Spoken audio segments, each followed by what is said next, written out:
Amis lectrices, amis lecteurs, bonjour. Que diriez-vous de découvrir ou redécouvrir quelques châteaux de notre belle entité? Commençons donc à Arken. Voyez cette tour et ce bâtiment magnifiquement rénové. Ils accueillent à présent la bibliothèque. Nous vous en parlions dans un petit bout d'histoire précédent. Rappelons qu'il s'agit du château d'Alcantara, construit en 1722 par Joseph Bernard d'Alcantara. À Famille-Heureux, un magnifique bâtiment se dresse sur la place. Ce château remonte au XIIe siècle. Gillard de Famille-Heureux défriche la région et y fait construire une forteresse munie d'une tour. Brûlé, reconstruit, agrandi et restauré au fil des siècles, il est actuellement la propriété du docteur Jacobs. Un parc, avec des arbres plusieurs fois centenaires, agrémente la propriété. Au-dessus du portail, transformé au XIXe siècle, les armoiries entrelacées des deux biseaux et des cartons de Famille-Heureux sont sculptés. Le village de Feluy possède 5 châteaux principaux. Le plus remarquable est sans conteste le château féodal, appelé par les anciens château d'un lieu. Nous ne connaissons pas avec certitude l'origine de sa construction. Les fouilles réalisées dans les années 80 ont permis de remonter jusqu'aux environs du XVe siècle. En effet, les tours et le rempart sont munis de meurtrières et canonnières. Or, les bombardes capables de manœuvrer dans ces dernières sont datées d'environ 1450. Le corps de logis féodal est quant à lui daté de 1533. Le château de Plaisance, bâti sur les vestiges du château médiéval, date de la fin du XVIIIe siècle. Il avait été racheté par la comtesse de Blois, chanoinesse à Nivelles. Transformé en 1942, il est actuellement la propriété de la famille de Coster. La partie médiévale, en front de rue, sert de salle de réception. Poursuivons notre balade le long du canal en direction de Ronquières. Le château de la Roque apparaît avec sa cour d'honneur précédée d'une magnifique pelouse. Probablement poste militaire à ses origines, la tour est construite en 1390 par Wautier di Firabra de Vertin, seigneur de Famille-Heureux, Vellereille et la Roque.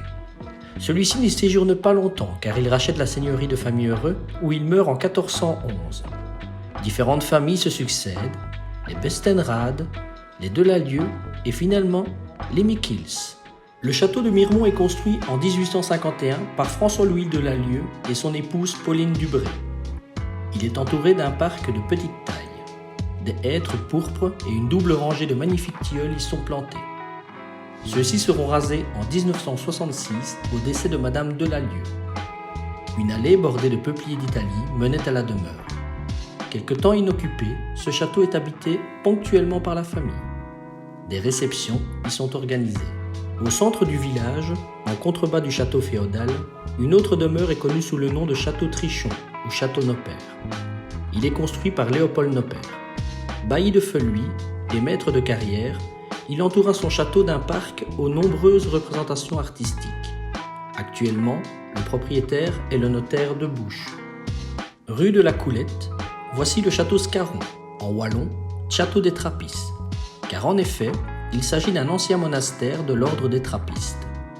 À la fin du XVIIe siècle, il appartenait à Jean Scarron, dit Scarron, qui le vend à Robert de Lalieu en 1699. Il sera malheureusement incendié en 1964. À Senef, le plus connu et aussi le plus grand, le château de Pestre. De style néoclassique, il est précédé d'une cour d'honneur fermée par une grille en fer forgé. Un grand parc, accessible au public, est aménagé à l'arrière de la bâtisse. Une magnifique drève longue de 600 mètres, bordée à l'origine de 3 rangées de peupliers d'Italie, relie le château au centre du village. Au début des années 2000, les arbres ont été remplacés par des chênes. Depuis 1978, il abrite le musée de l'orfèvrerie de la Fédération Wallonie-Bruxelles. Le château Scrawell, ou Bucéphale, se dresse derrière la chapelle Notre-Dame de la Route. En 1860, Désiré Dubré fait appel à l'architecte Charlier de Nivelles. D'un style néo-médiéval teinté d'arabisme, ce domaine possède une collection très remarquable de magnolias. Le château de Bouisseret est construit par le vicomte Charlier de Bouisseret en 1358. Ce domaine privé possède des bâtiments des 18 et 19e siècles. Un porche daté de 1762 donne accès aux installations de l'ancien haras. Dans le parc, on trouve une orangerie. Les vastes étangs du domaine sont devenus une réserve ornithologique. Le château de Tiberchamp est construit par Ignace François-Joseph Charlet, seigneur de Tiberchamp, en 1761. le nom vient de champ de Thibaut ou de Tibère. C'est ici que se termine notre petit bout d'histoire. À très bientôt.